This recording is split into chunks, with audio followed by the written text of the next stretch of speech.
तो आज की क्लास में हम लोग पढ़ेंगे टीचिंग एप्टीट्यूड। और टीचिंग एप्टीट्यूड जैसा कि दो शब्दों से मिलकर बना है, टीचिंग और एप्टीट्यूड। तो सबसे पहले टीचिंग एप्टीट्यूड को पढ़ने से पहले हम समझेंगे कि एप्टीट्यूड क्या होता है। एनटीए का जो सिलेबस दिया हुआ है उसमें एप्टीट्यूड की हिंदी अभिवृत्ति की गई है, जबकि इसकी हिंदी क्या होती है, अभिरुचि। अभिवृत्ति अगर मानेंगे तो फिर ये एप्टीट्यूड हो जाएगा। ठीक है। तो यूनिट 1 टीचिंग एप्टीट्यूड पढ़ने से पहले हमें ये समझना होगा कि एप्टीट्यूड क्या होता है, और एप्टीट्यूड को समझने से पहले ये समझना होगा कि एप्टीट्यूड क्या होता है। तो जब तक हम दोनों को कंपैरेटिव रूप से, तुलनात्मक रूप से नहीं पढ़ेंगे, तब तक हम चीजों को बस पढ़ेंगे, समझेंगे नहीं कि टीचिंग के साथ एप्टीट्यूड, या रिसर्च के साथ एप्टीट्यूड, या रीजनिंग एप्टीट्यूड, या मैथमेटिकल एप्टीट्यूड, क्योंकि आपके हर यूनिट में एप्टीट्यूड आ रहा है। तो एप्टीट्यूड आपके सिलेबस का अभिन्न पार्ट है, उसको बाहर नहीं निकाला जा सकता।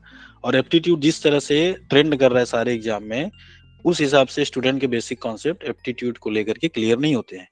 एनटीए से रिलेटेड जो किताबें हैं या बाकी जगह है, वहां पे बहुत अच्छे से इसको नहीं बताया गया है। ठीक है।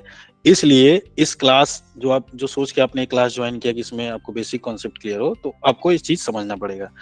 तो एप्टीट्यूड का मतलब क्या होता है, अगर हिंदी में कहेंगे तो अभिरुचि होता है, और एप्टीट्यूड का हिंदी होती है अभिवृत्ति। ठीक है। एप्टीट्यूड का मतलब होता है ability to learn. Ability to learn का मतलब सीख लेने की योग्यता। लर्निंग प्रोसेस में जाने के बाद, जैसे कुछ लोगों की सीखने की क्षमता बहुत तेज होती है, वो बोलते हैं कि आई एम फास्ट लर्नर, मैं जल्दी सीख लेता हूँ, I am a quick learner. ठीक है।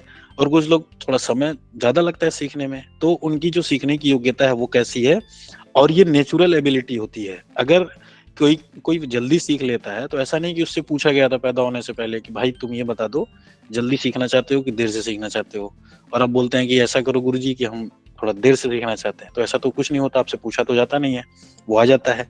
वो जेनेटिक्स है। ठीक है। कि किसके बच्चे हैं आप, वो किस तरह की जीन थी, तो उस पर डिपेंड है। ठीक है।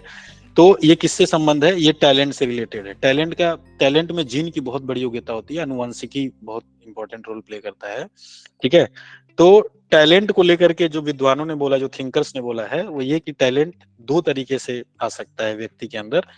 एक तो बाय बर्न हो, जिसको बोलते हैं व्युत्पत्ति, जिसको बोलते हैं कि नेचुरल टैलेंट। और दूसरा होता है कि कोई व्यक्ति अभ्यास के द्वारा किसी गुण को अपने अंदर लेकर के आए, कोई क्वालिटी को लेकर के आए। ठीक है। तो अभ्यास का मतलब क्या है, लोग बोलते हैं ना कि अतिशय रगर करे जो कोई, अनल प्रकट चंदन से हुई। अतिशय, अतिशय का मतलब अगर बहुत ज्यादा, रगड़ का मतलब कि कोई रगड़ता है उसको। अनल, अनल का मतलब आग होता है, और चंदन का मतलब, नाम सुना ही आप लोगों ने, चंदन की जो मूल प्रवृत्ति होती है क्या होती है, शीतलता प्रदान करना, ठंडक प्रदान करना, ठंडा करना। इसीलिए जो सांप होते हैं, जो भुजंग होते हैं, उनसे लिपटे रहते हैं, क्योंकि सांपों के अंदर विष होता है, और विष बहुत गर्मी पैदा करता है। ठीक है। इसलिए वो चंदन से जाके लिपट जाते हैं, क्योंकि उनको शीतलता मिलती है, ठंडक मिलती है। तो अभ्यास के बारे में ये कहा गया है कि अतिशय रगर करे जो कोई, अनल प्रकट चंदन से हुई। अगर कोई हद से ज्यादा अभ्यास करता है, तो उसके अंदर टैलेंट ना भी हो, तो भी वो क्या कर सकता है, ठंडक जैसी चीजों से आग पैदा कर सकता है। चंदन को रगड़ करके आग पैदा कर सकता है, जबकि उसकी मूल प्रवृत्ति है शीतलता प्रदान करना। ठीक है। इसीलिए बार बार प्रैक्टिस के द्वारा, बार बार प्रैक्टिस के द्वारा आप कुछ भी कर सकते हैं। जैसे कछुआ और खरगोश की कहानी सुनी होगी आप लोगों ने। खरगोश की स्पीड बहुत तेज होती है, कछुआ की बहुत स्लो होती है। लेकिन कछुआ जो होता है, टर्टल जो होता है, वो कंटिन्यूअस चलता है, कंसिस्टेंसी है उनके उसके अंदर, तो वो जीत जाता है। और तेज से चलने वाला खरगोश भी, रैबिट भी जो होता है, वो हार जाता है, क्योंकि वो लगातार नहीं चलता है। तो ये प्रैक्टिस है। प्रैक्टिस का बहुत ज्यादा इंपॉर्टेंस है। बार बार प्रैक्टिस करेंगे, जैसे मैंने जब क्लास का बताया था कि क्लास होगी, आपको क्लास डेली करना है, पीडीएफ नोट्स बनाना है, उसके बाद आपको प्रैक्टिस करना है, क्योंकि practice makes a man perfect. क्या है ये, कोट है। लेकिन इसमें करेक्शन है। जो करेक्शन ये है कि right practice makes a man perfect. जैसे क्या बोला गया है कि practice makes a man perfect. ठीक है। ये कोटेशन है, ऐसा बोला जाता है, लेकिन इसमें करेक्शन है, ये ठीक नहीं है। क्योंकि अगर कोई व्यक्ति जिम कर रहा है और वो गलत तरीके से डंबल करे, अगर कोई व्यक्ति 8 घंटे पढ़ रहा है और गलत तरीके से पढ़े, जो नहीं पढ़ना चाहिए वो पढ़े, ठीक है, तो उस प्रैक्टिस का बहुत ज्यादा फायदा नहीं मिलेगा, आपको नुकसान हो सकता है। अब देखेंगे बहुत सारे लोग जिम में जाके अपनी बॉडी खराब कर लेते हैं। ऐसा नहीं कि वो प्रैक्टिस नहीं करते हैं, मेहनत नहीं करते हैं, करते हैं, लेकिन वो मेहनत गलत दिशा में करते हैं, रॉन्ग डायरेक्शन में करते हैं, और जिससे फायदा होने की बजाय नुकसान हो जाता है। इसलिए इसको करेक्ट किया गया है। क्या करेक्ट है? Right practice. ठीक है। तो जब मैंने ओरिएंटेशन क्लास लिया था तो आपको क्या बोला था कि एग्जाम टफ है, चैलेंज ज्यादा है, लोग समझ नहीं पाते हैं, 4 बार 5 बार नेट की परीक्षा देते उसके बाद समझ में आता है कि पेपर 1 की वजह से नहीं हो रहा है। तो उसके लिए आपको क्या चाहिए? राइट गाइडेंस चाहिए, राइट गाइडेंस। गाइडेंस नहीं चाहिए, राइट गाइडेंस चाहिए। और कैसा होना चाहिए? वो राइट स्ट्रेटजी के साथ होना चाहिए, एक रणनीति भी होना चाहिए। अच्छा गाइडेंस है, स्ट्रेटजी नहीं है, तो फिर वो बेकार हो जाएगा। ठीक है। इस क्लास की जरूरत आपको इसलिए है क्योंकि इसमें आपको सही गाइडेंस दिया जाएगा और रणनीति के साथ दिया जाएगा। अगर सही तरीके से कोई काम किया जाए तो कम समय में अच्छे तरीके से किया जा सकता है। ठीक है। तो अभ्यास, प्रैक्टिस क्या करता है? किसी आदमी को परफेक्ट बनाता है, लेकिन सही अभ्यास जो होता है वो होना चाहिए। ठीक है। इसलिए हार्ड वर्क नहीं करना है, स्मार्ट वर्क करना है। स्मार्ट वर्क में हम ये नहीं देखते हैं कि क्या करना है, सबसे पहले हम ये जानते हैं कि हमें क्या नहीं करना है, हमें किन चीजों पे फोकस करना है, कहाँ टू द पॉइंट होना है। ठीक है। तो इसलिए आपको ये क्लास करनी है, इसलिए जो मैं कह रहा हूँ उसको ध्यान से सुनना है। ठीक है। फिर आप लोग अपने सुझाव मुझे बाद में देंगे। ठीक है। तो स्मार्ट वर्क करने का मतलब ये हुआ कि आपको किसी टॉपिक को कैसे कम समय में अच्छे तरीके से समझ लेना है। तो आपको जब मैं बेसिक कॉन्सेप्ट बिल्डअप करूंगा तो उसमें थोड़ा सा समय ज्यादा लगेगा, लेकिन बाद में वो आपकी स्पीड बढ़ा देगा, और फिर आप चीजों को सिर्फ पढ़ेंगे नहीं बल्कि समझेंगे। और समझने का जो अगला लेवल होता है इंटरनलाइज करना, एक क्या होता है? सुनना, लिसन। दूसरा क्या होता है लेवल? समझना, जिसको बोलते हैं अंडरस्टैंड। ठीक है। और तीसरा होता है आत्मसात कर लेना। आत्मसात करने का मतलब होता है इंटरनलाइज कर लेना। ठीक है। सुनने का मतलब कि जो मैं बोल रहा हूँ वो बस सुन लेना, और जो मैं कहना चाह रहा हूँ वो अगर आप समझ गए तो उसको बोलते हैं कि आपने बात को समझ लिया है। लेकिन अगर मैं जिस इंटेंसिटी के साथ कहना चाह रहा हूँ उस इंटेंसिटी के साथ आपने सुना, उस चीज को समझा, और ना सिर्फ समझा बल्कि उसको अपने अनुभव से जोड़ लिया। ठीक है। तो आत्मसात करने में क्या होता है कि स्टूडेंट अपने एक्सपीरियंस से उस चीज को जोड़ लेता है, और जो चीजें समझाई जा रही हैं उसको विजुअलाइज करने लगता है। विजुअलाइजेशन करना, विजुअलाइजेशन करने को हिंदी में बोल सकते हैं बिंब बना लेना। ठीक है। जैसे मैं आपको कोई चीज बता रहा हूँ और आपके सामने घटनाएं घट रही हैं कि हाँ सर बता रहे ऐसा होता है, ये तो मैंने देखा है, ऐसा मेरे साथ हुआ था। तो उसको आपने क्या किया? जो मैंने चीजें बताई, इसलिए इसलिए टीचर के लिए पढ़ेंगे, ये सारा आपके सिलेबस का पार्ट है। जितना बोल रहा हूँ सब आपके सिलेबस का पार्ट है, एक भी आउट ऑफ सिलेबस नहीं है। ठीक है। तो जैसे जब बोला जाएगा, एक टीचर के लिए सबसे इंपॉर्टेंट यही है कि वो इस तरह के एग्जांपल्स दे, इस तरह से चीजों को समझाए कि स्टूडेंट अपने किससे जोड़ पाए? अनुभव से जोड़ पाए। अगर स्टूडेंट अपने अनुभव से नहीं जोड़ पाएगा तो वो रटेगा चीजों को, समझेगा कैसे? समझेगा ही नहीं फिर तो वो। ठीक है। तो समझने के लिए जरूरी है कि चीजों को उसके एक्सपीरियंस से जोड़ा जाए, तभी वो आत्मसात कर पाएगा। और जब ये करेगा तब जाके उसके अंदर ये क्रिएटिविटी आएगी, जिसको बोलते हैं सृजनात्मकता। ठीक है। क्रिएटिविटी। भारत में शोध का या रिसर्च की दुर्दशा क्यों है? इसीलिए है क्योंकि क्रिएटिविटी आती ही नहीं है, कॉपी पेस्ट ही चल रहा है। क्रिएटिव तरीके से कोई सोचता नहीं, क्योंकि हवाबाजी में लोग हैं। ठीक है। हवाबाजी का मतलब ये होना कि अपनी जमीन से कट जाना, मूल चीजों से कट जाना, अपनी भाषा अपनी संस्कृति से कट जाना, ये दिक्कत वाली बात है। ठीक है। दुनिया के तमाम देश अपनी भाषा में शानदार तरीके से काम कर रहे हैं। चाइना हो गया, रसिया हो गया, स्पेन हो गया, जर्मनी हो गया। फ्रांस में आप जाएंगे कोई आपसे अंग्रेजी में बात नहीं करेगा, आपको फ्रेंच में बात करेगा। इंडिया ही एक ऐसा कंट्री है कि जहाँ लोग इंग्लिश बोल करके स्टेटस सिंबल बनाते हैं, उनको लगता है कि बाप रे अब मजा आया है, कोई इंग्लिश बोला तभी मजा आएगा। हिंदी नहीं बोल सकते या अन्य क्षेत्रीय भाषा नहीं बोल सकते। इंग्लिश के बारे में आपको नॉलेज होना चाहिए। इंग्लिश में जब कोई आपसे बात करे तो आपको समझ में आनी चाहिए। मैं ये नहीं कह रहा हूँ कि इंग्लिश नहीं आनी चाहिए, लेकिन उसको स्टेटस सिंबल नहीं बनाना है, क्योंकि language is just like a medium. उसमें नॉलेज नहीं होता है। ब्रिटेन का एक गली में झाड़ू लगाने वाला व्यक्ति भी फर्राटेदार इंग्लिश बोलता है। क्यों बोलता है? क्योंकि वहां सब लोग इंग्लिश बोलते हैं, उनके लिए सामान्य बात है। तो विद्यार्थी के ज्ञान की परीक्षा इस बात से होनी चाहिए कि उसकी समझ कैसी है, वो चीजों को समझता कैसे है, ना कि वो भाषा कौन सी बोल रहा है। अभी कॉग्निटिव के बारे में बात करूंगा तो वो चीज आएगी। ठीक है। हम में से बहुत सारे लोग इस बात पे तुर्रा खाते हैं जिसपे उनका कोई बस ही नहीं है। जैसे मुझे गर्व है कि मैं पुरुष हूँ।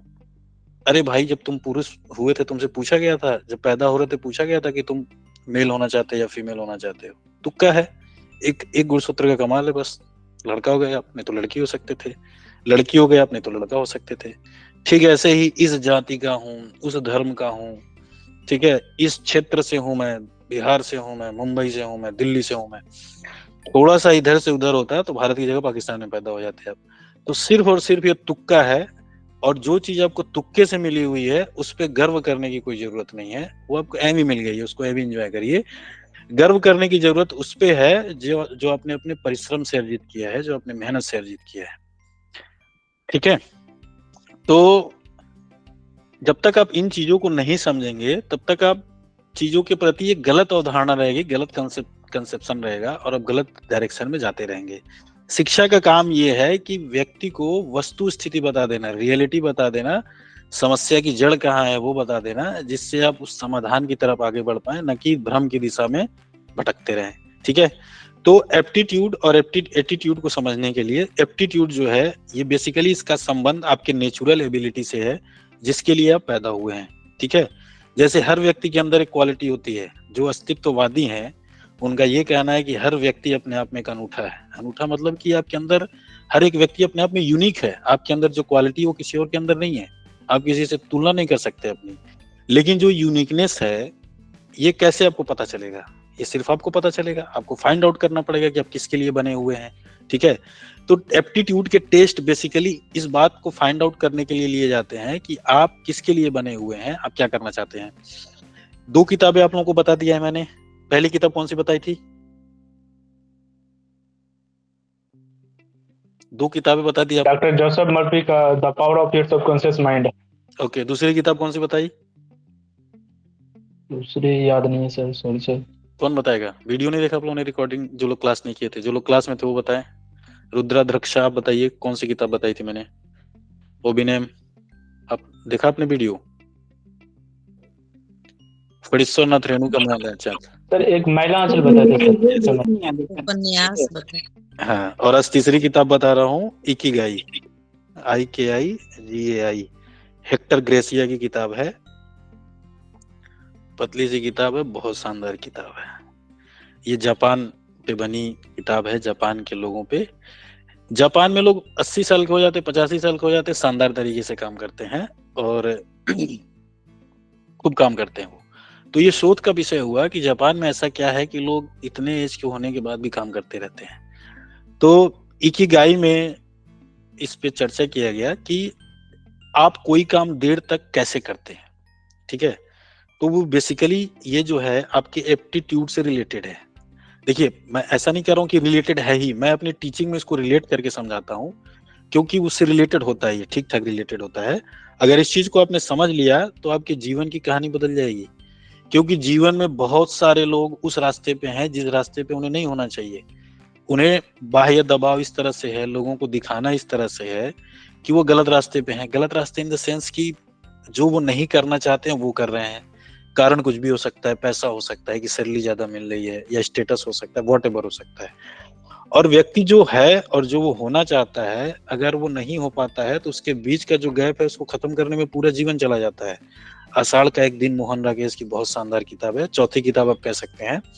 अगर 10 किताब पूछेंगे कि सर अब तक के सबसे शानदार 10 किताब कौन है, तो 4 किताबों का नाम बता दिया मैंने। आषाढ़ का एक दिन, मोहन राकेश का।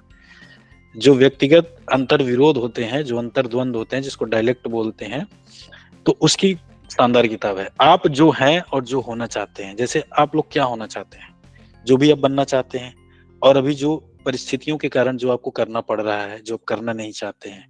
तो व्यक्ति जो करना चाहता है जब वो करता है तो उसमें वो कमाल कर देता है, क्योंकि वो उसी के लिए बना हुआ है।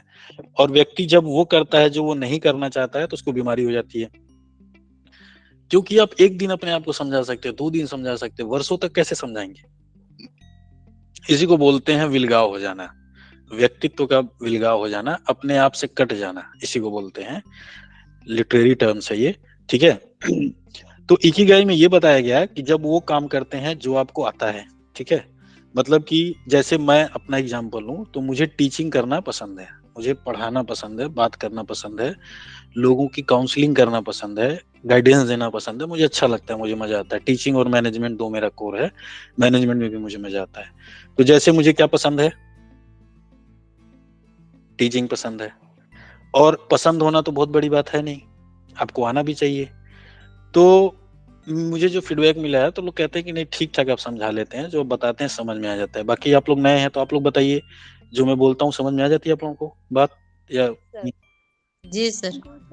जी सर, बहुत अच्छे। Yes sir. आ जाती है समझ में आप लोगों को? जी सर।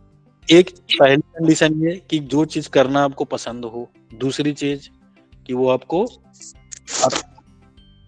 ठीक है। जैसे मुझे गाना गाना बहुत पसंद है, लेकिन मुझे गाना गाने आता ही नहीं है, तो क्या मतलब है, फिर बेकार है वो। तो पहला कि जो आपको पसंद हो, दूसरा आता भी हो, तीसरा कि उससे कुछ आप अर्निंग भी कर सकते हो, कुछ पैसा वगैरह भी मिल जाए। जैसे पढ़ा करके बहुत ज्यादा तो नहीं, लेकिन ठीक ठाक मिल जाता है, ठीक है। तो अब उससे आप अर्निंग भी कर सकते हो, जिससे आपका रोजी रोटी भी चलता हो। और तीसरा, उससे बाकी दुनिया को भी फायदा होता हो, अदर वर्ल्ड को फायदा होता है, दुनिया को। जैसे आप सब जेआरएफ करेंगे तो जेआरएफ में सीधे आपको 40,000 मिलेगा, जो फी है वो उसका 1/4 भी नहीं है, 10,000 भी फी नहीं है, ठीक है। लेकिन फायदा बहुत ज्यादा है अगर ठीक तरीके से कोई टीचिंग कर रहा है और आपके ऐसे सारे कॉन्सेप्ट क्लियर हो जाए जो अब तक क्लियर ही नहीं थे, गलत दिशा में आप सोच रहे थे, तो इससे आपकी कहानी बदल सकती है, भविष्य बदल सकता है इससे। इसीलिए भारत में, भारतीय समाज में गुरु को बहुत बड़ा दर्जा दिया गया है, टीचर को बहुत बड़ा दर्जा दिया गया है, क्योंकि टीचर भविष्य का निर्माण करता है, ठीक है। तो जब ये चार चीजें आपकी, जिस भी आप अपने देखिए आपके अंदर क्या है, और ये चार क्वालिटीज को मैच करिए कि क्या वो मैच करता है कि नहीं करता है। जो भी चीज आपकी चार क्वालिटी से मैच करता है वही आपका एप्टीट्यूड है। क्या है आपका एप्टीट्यूड? वही आपका एप्टीट्यूड है। और जब वो पैशन आप करेंगे, जब वो प्रोफेशन आप करेंगे, तो आपको कोई रोक नहीं पाएगा, आप कमाल करेंगे और उसमें अपने आप क्रिएटिविटी आएगी, ठीक है। तो अगर मैं आप लोगों से पूछूं कि आप लोगों का इकिगाई क्या है, क्या आप लोग बता पाएंगे कि अभी सोचने के लिए समय चाहिए?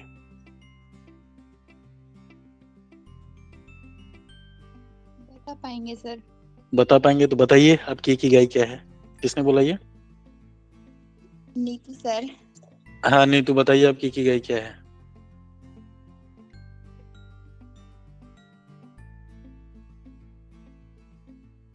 ठीक है, तो आप लोग इस पे जाके घर पे विचार करिएगा कि आपका एप्टीट्यूड क्या है, आपका इकिगाई क्या है। आप सच में टीचिंग के प्रोफेशन में जाना चाहते हैं, या सिंगर बनना चाहते हैं, या कोई क्रिकेट खेलना चाहते हैं। अगर लता मंगेशकर क्रिकेट खेलती और सचिन तेंदुलकर गाना गाते तो कौन सफल होता? दोनों सफल हो पाते? नहीं सर। नहीं हो पाते, ठीक है। तो उन्होंने अपना जो एप्टीट्यूड था उसको फॉलो किया, जो अपना टैलेंट था उसको फॉलो किया, और जीवन में सक्सेसफुल हो गए। तो आपको यही करना है, एप्टीट्यूड का काम यही है कि फाइंड आउट करना, ठीक है। तो इस पे अगर आप लोग 2 लाइन लिखना चाहें तो लिख सकते हैं कि एप्टीट्यूड क्या होता है। ये तो मैंने जितनी सारी चीजें बताई वो समझाने वाली बात बताई, ठीक है। अब एप्टीट्यूड टेस्ट का मतलब क्या होता है, तो लिखिए an aptitude test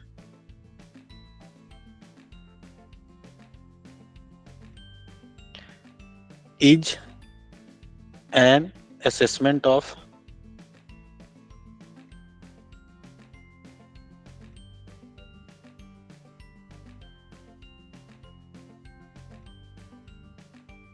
assessment to used to determine।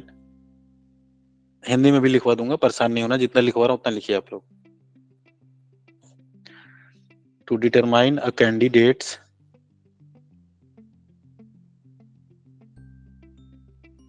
cognitive ability।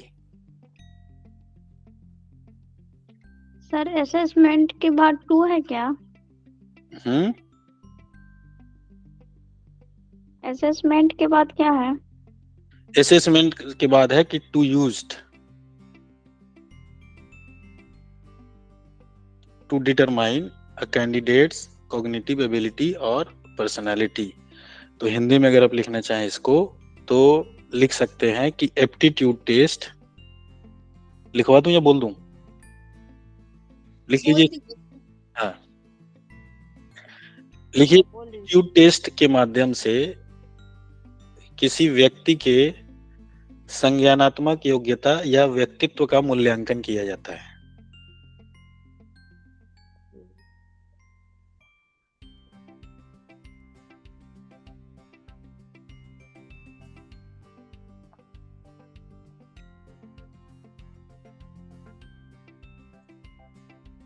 संज्ञानात्मक या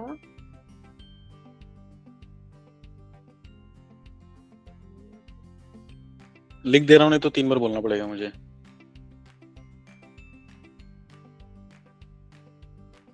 व्यक्तित्व का मूल्यांकन किया जाता है, ठीक है।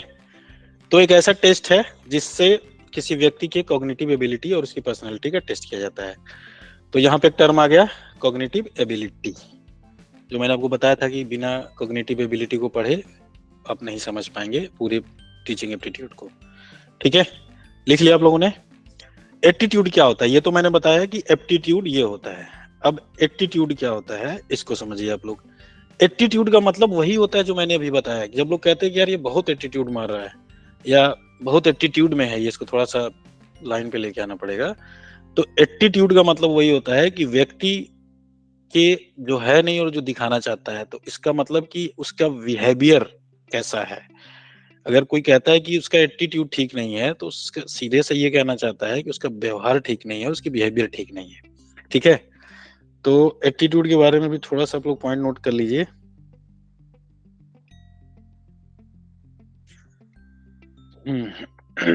एटीट्यूड,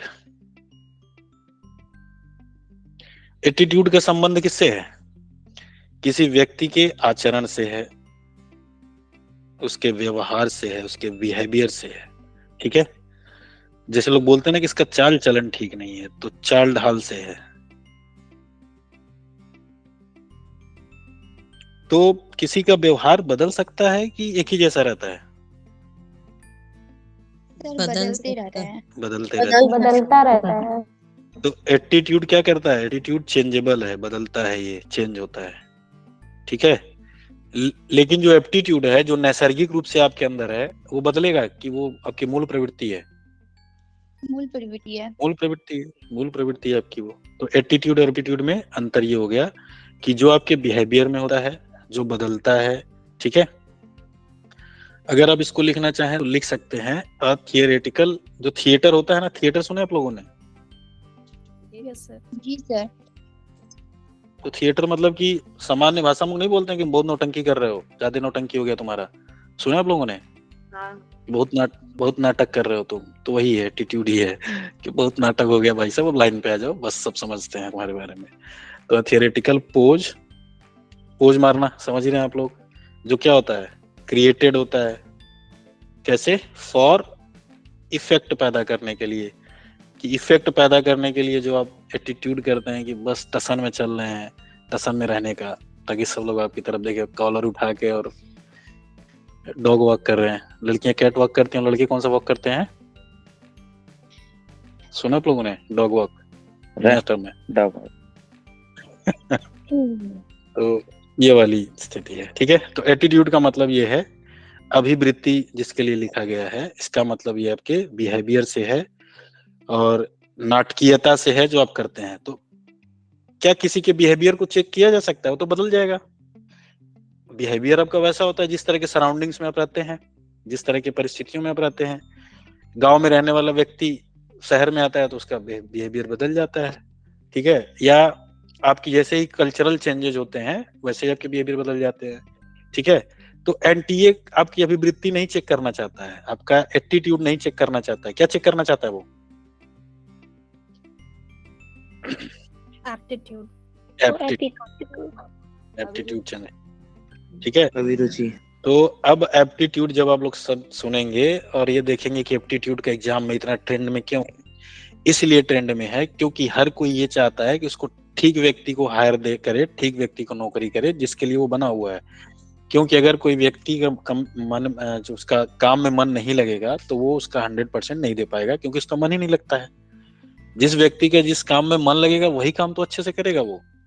तो किस व्यक्ति का किस में मन लगता है, इसको जानने के लिए एप्टीट्यूड टेस्ट होता है कि किसके लिए वो बना है, कौन सी एबिलिटी उसके अंदर है, इसी को बोलते हैं एप्टीट्यूड टेस्ट, ठीक है।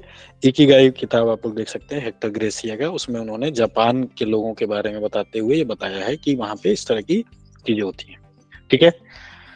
क्लियर है सबको? किसी को कोई डाउट? अब एप्टीट्यूड और एटीट्यूड शब्द आएगा तो डर जाएंगे कि एकदम समझा देंगे सामने वाले को? समझा देंगे। समझा देंगे तो बिल्कुल। इस क्लास में जब आप कोई टॉपिक पढ़ लेंगे तो सिर्फ समझेंगे नहीं, समझाने वाली स्थिति में आ जाएंगे, क्लास लेने वाली स्थिति में आ जाएंगे कि अब बस हो गया सर, अब हो गया, थोड़ा सा अब हमको समय दीजिए, थोड़ा हम भी पढ़ा देते हैं लोगों को। तो फिर आप लोग पढ़ाने वाली स्थिति में आ जाएंगे और फिर क्लास लेना शुरू कर देंगे। तो बहुत सारे टीचर भी क्लास करते हैं कई सारे बैचेज में हमारे जो पढ़ाते हैं, ठीक है। तो ये क्लास टीचर भी करते हैं इसमें और पढ़ाते हैं, वो सीखते हैं वो, तो ये उनका बड़प्पन है, बाकी आपको पता ही है। तो एप्टीट्यूड हमने कर लिया, अब टीचिंग पे आते हैं। नहीं, अब पहले कॉग्निटिव को समझ लेते हैं, क्योंकि एप्टीट्यूड में हमने एक नया टर्म लेकर के आया है, कॉग्निटिव एबिलिटी, ठीक है। देखिए, एक टीचर का पता है क्या काम होता है? एक टीचर का काम ये होता है कि जब वो सामने वाले को समझा रहा है तो उसको सामान्य भाषा में समझाना है, ऐसी भाषा में समझाना है जिससे वो परिचित हो, जिससे वो जानता हो। अगर मैं आपको एक टर्म्स को समझाने के लिए दूसरा टर्म्स गिरा दूं, फिर आपको समझ में नहीं आएगा। जैसे मैं कहूं कि an aptitude test is an assessment used to determine a candidate's cognitive ability और पर्सनालिटी। तो आपने कहा कि सर कॉग्निटिव एबिलिटी को टेस्ट करने के लिए या असेसमेंट करने के लिए एप्टीट्यूड टेस्ट किया जाता है, लेकिन एक कॉग्निटिव एबिलिटी होती क्या है ये तो बताओ, फिर तो हम समझ पाएंगे उस चीज को। तो यहाँ पे कॉग्निटिव एबिलिटी क्या होता है या कॉग्निटिव कॉग्निशन क्या होता है ये आपको समझना चाहिए। मोस्ट इंपॉर्टेंट टर्म है ये एप्टीट्यूड को समझने के लिए, टीचिंग को समझने के लिए, क्योंकि इसके बिना आप टीचिंग नहीं कर पाएंगे। जो लोग बीएड वगैरह करते हैं तो उनको बताया जाता है, बाल मनोविज्ञान पढ़ाया जाता है, ये साइकोलॉजी का टर्म है। जो साइकोलॉजी के स्टूडेंट हो, कितने लोग हैं साइकोलॉजी के इस क्लास में? कोई है जिसका सब्जेक्ट साइकोलॉजी है? काजल प्रजापति आपका हाँ सब्जेक्ट? सर। अच्छा, सीमा आपका भी है, गुड, ठीक है। तो इसमें सीधे किसी की मानसिक अवस्थाओं के बारे में जानना होता है, साइकोलॉजी का टर्म है। बाल मनोविज्ञान पढ़ाया जाता है, चाइल्ड साइकोलॉजी, ये बीएड जब करेंगे तो उसका पार्ट है।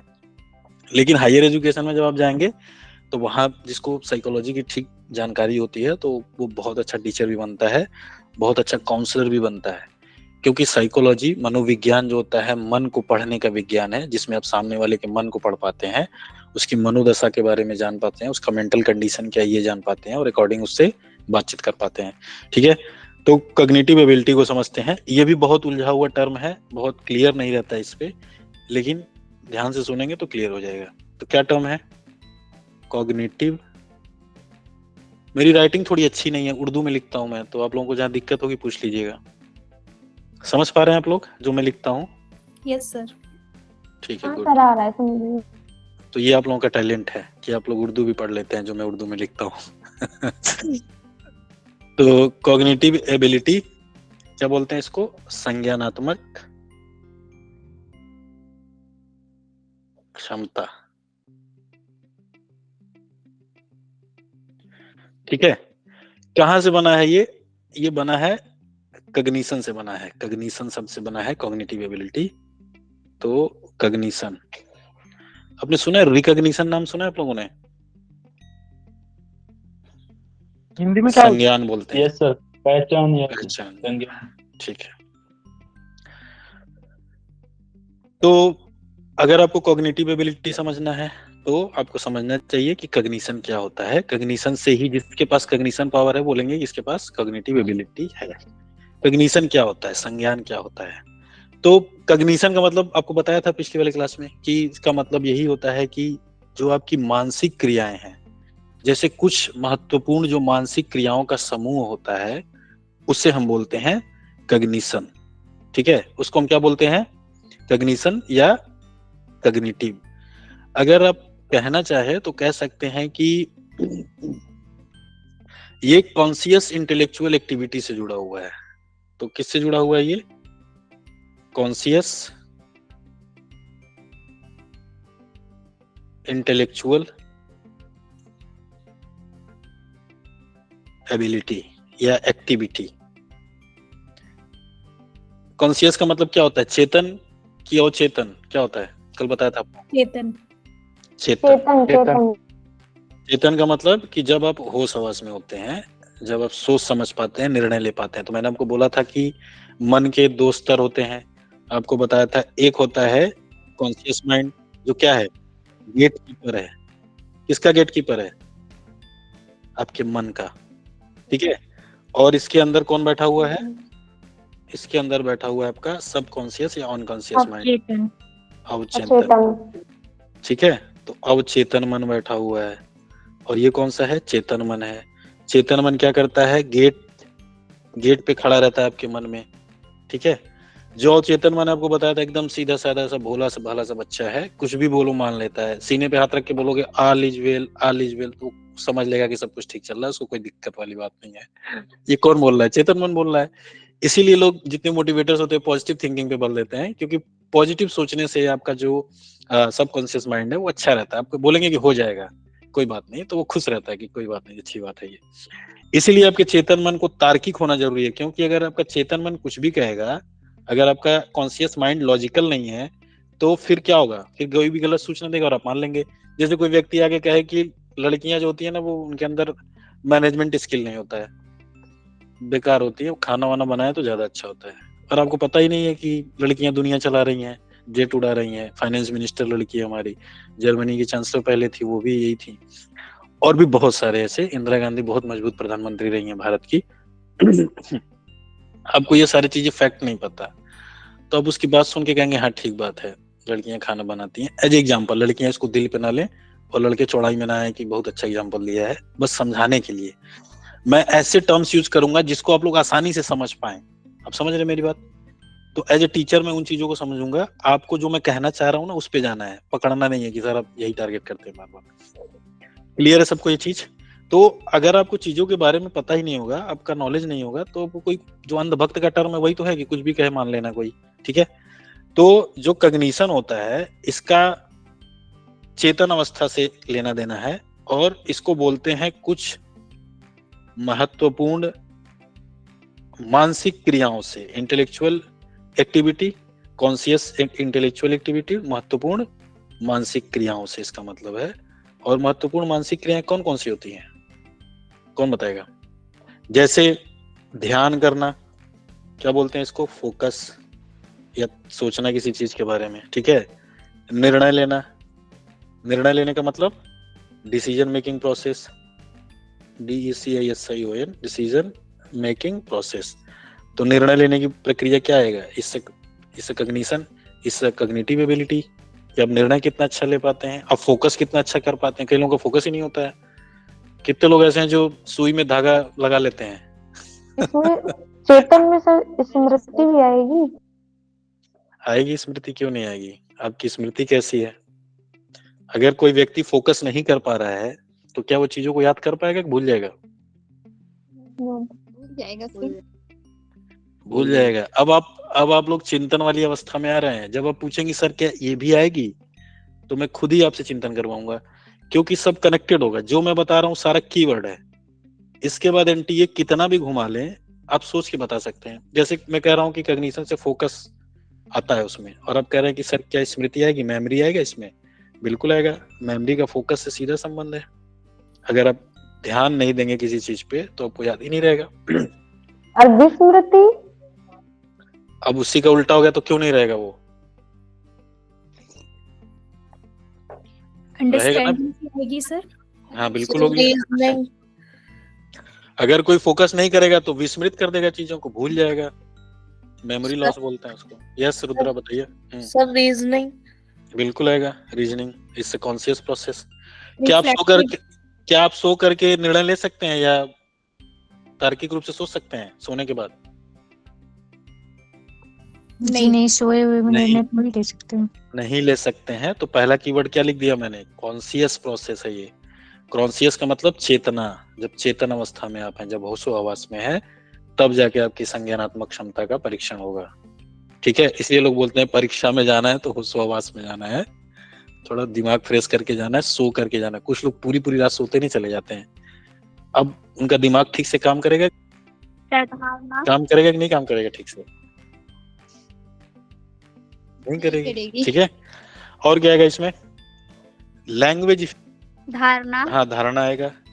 लैंग्वेज इफिशियंसी इसमें आता है, भाषा निपुणता जिसको बोलते हैं, कि लैंग्वेज को लेकर के आप कितने निपुण हैं। क्या बताया किसी ने? धारणा बताया कोई। ठीक है, कंसेप्शन क्या है आपका किसी चीज को लेके, परसेप्शन क्या है, वो भी आएगा इसमें। और क्या आता है? प्रॉब्लम को सॉल्व करना, प्रॉब्लम सॉल्विंग एबिलिटी।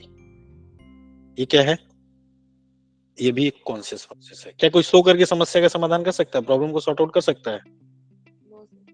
नहीं कर सकता है। तर्क सर, तो तर्क।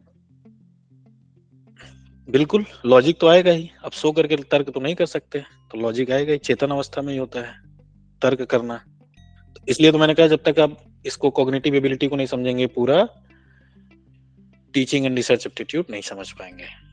इसलिए समझना जरूरी है क्योंकि ये सारे टॉपिक से कनेक्टेड है। ठीक है। अब जो कॉग्निटिव एबिलिटी है या जो कॉग्निशन है, कोई आपसे पूछेगा कि कॉग्निशन क्या होता है या कॉग्निटिव एबिलिटी क्या होती है, तो आपको कुछ नहीं करना है, बस बताना है कि कॉग्निटिव एबिलिटी एक कॉन्शियस इंटेलेक्चुअल एक्टिविटी है। ठीक है। हिंदी में बोलेंगे तो कुछ महत्वपूर्ण मानसिक क्रियाओं को हम बोलते हैं संज्ञानात्मक क्षमता, जैसे ध्यान करना या फोकस करना, निर्णय लेना, मेमोरी, भाषा निपुणता, लैंग्वेज इफिशियंसी, धारणा, परसेप्शन क्या है आपका, प्रॉब्लम सॉल्विंग एबिलिटी। ये जो मानसिक क्रियाएं हैं जिसके द्वारा हम सोचते हैं, समझते हैं, निर्णय लेते हैं, तर्क करते हैं, ये सारा कॉग्निटिव एबिलिटी है। और इसी की जांच की जाती है इसके अंतर्गत कि आपके निर्णय लेने की प्रक्रिया क्या है। जैसे आप डिसीजन, कितने इंस्टेंट डिसीजन ले पाते हैं आप जीवन में। शिक्षा का क्या महत्व है कि जब आपके सामने विषम परिस्थिति हो, एडवर्स सिचुएशन हो, तो आप कितना जल्दी डिसीजन ले पाते हैं। आप जितना जल्दी डिसीजन ले पाएंगे उतने अच्छा काम करेंगे, उतना अच्छा आगे बढ़ेंगे, उतना ही आपका लॉजिकल थिंकिंग आगे बढ़ेगा। ठीक है। तो इसका ये है। अब ये कहाँ अध्ययन किया जाता है कॉग्निशन या कॉग्निटिव एबिलिटी? ये किसी एक सब्जेक्ट में अध्ययन नहीं किया जाता है। आप लोग बताइए साइकोलॉजी में अध्ययन होगा कि नहीं होगा? साइकोलॉजी में तो होगा ही होगा। भी बता। इसके अलावा फिलोसॉफी में, दर्शन शास्त्र में होगा सर। होगा। लॉ में भी होगा सर। इसके अलावा लॉ में होगा, भाषा विज्ञान में होगा, क्योंकि मैंने बताया कि लैंग्वेज एफिशिएंसी होना चाहिए। ठीक है। कंप्यूटर साइंस में होगा कि नहीं होगा? जी सर, इसमें भी होगा। होगा। ठीक है। तो कंप्यूटर साइंस, देखिए मैं दोनों लैंग्वेज लूंगा और बोलूंगा भी, तो आप लोग लिखते रहिए। तनाव में नहीं आना कि सर हिंदी लिख रहे हैं, अंग्रेजी लिख रहे हैं, बिल्कुल तनाव में नहीं आना है। जिसको हिंदी आती है इतना इंग्लिश लिखूंगा कि वो धीरे धीरे हैबिचुअल हो जाएगा। जिसको केवल इंग्लिश आती है इतना हिंदी लिखूंगा कि धीरे धीरे हिंदी भी हैबिचुअल हो जाएगा वो। तो दोनों आना चाहिए आपको। ठीक है। तो एज ए टीचर इस परीक्षा को क्वालिफाई करने के लिए जो भी योग्यता आपके अंदर होनी चाहिए, वो मेरा नैतिक दायित्व है कि मैं हर एक क्लास में उसको आपके अंदर डेवलप करूं। ठीक है। आप लोग लर्निंग प्रोसेस में है तो सीखने के लिए तैयार रहिए, रेजिस्ट नहीं करना अपने आप को। ठीक है। ज्ञान देने वाली स्थिति में नहीं आना है, सुनना है, समझना है। जहां आपको लगे नहीं समझ में आ रहा है, कुछ तर्क है तो तर्क करिए, डिसेंट वे में तर्क करिए, ताकि उस पर बातचीत किया जा सके, ताकि उस पर वाद हो। ठीक है। और क्या हो सकता है? और कई सारे ब्रांचेज होते हैं। तो कॉग्निशन का या कॉग्निटिव एबिलिटी का लर्निंग के किसी एक ब्रांचेस से नहीं बल्कि बहुत सारे ब्रांचेस से इसका संबंध है। अब कुछ संज्ञानात्मक प्रक्रियाएं हैं जिसके बारे में आपको जानना चाहिए, तो उस पर हम लोग अब कल बात करेंगे। आज के लिए इतना ही रखते हैं, अगली क्लास में